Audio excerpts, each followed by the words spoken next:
Hola, en aquesta sessió explorarem dinàmiques que poden afectar profundament la nostra experiència vital i sobretot les que poden afectar el primer xacra.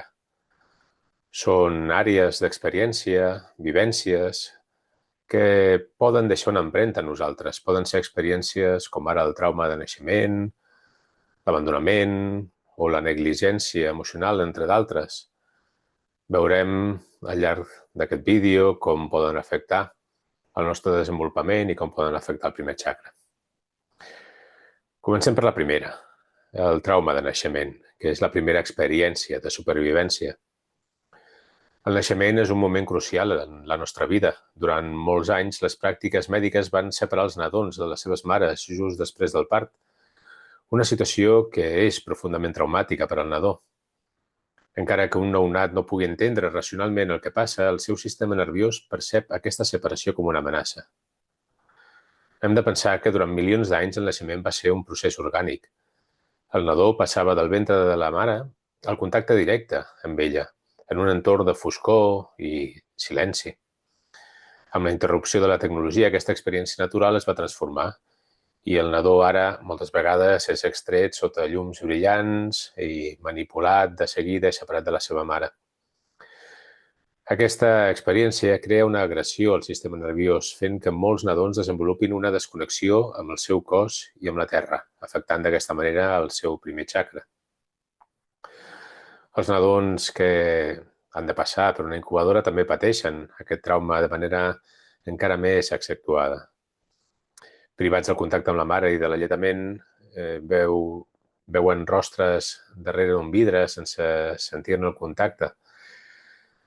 Per sort, això està canviant, però durant molt de temps aquesta manca de contacte pot portar a una sensació d'aïllament que s'arrossega fins a l'edat adulta. Sovint, aquestes persones perceben la vida com a surrealista i tenen dificultats per establir relacions properes. Naturalment, el que estem dient aquí és una generalització i això no vol dir que sigui així per a tothom. Però, com ja t'he comentat, la idea és que el que t'explico aquí et permeti d'alguna manera reflexionar sobre la teva pròpia vida. No pretenem sentar cap càtedra ni establir cap creença en tu, sinó simplement obrir espais per a la reflexió. La bona notícia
porta a prioritzar l'aspecte físic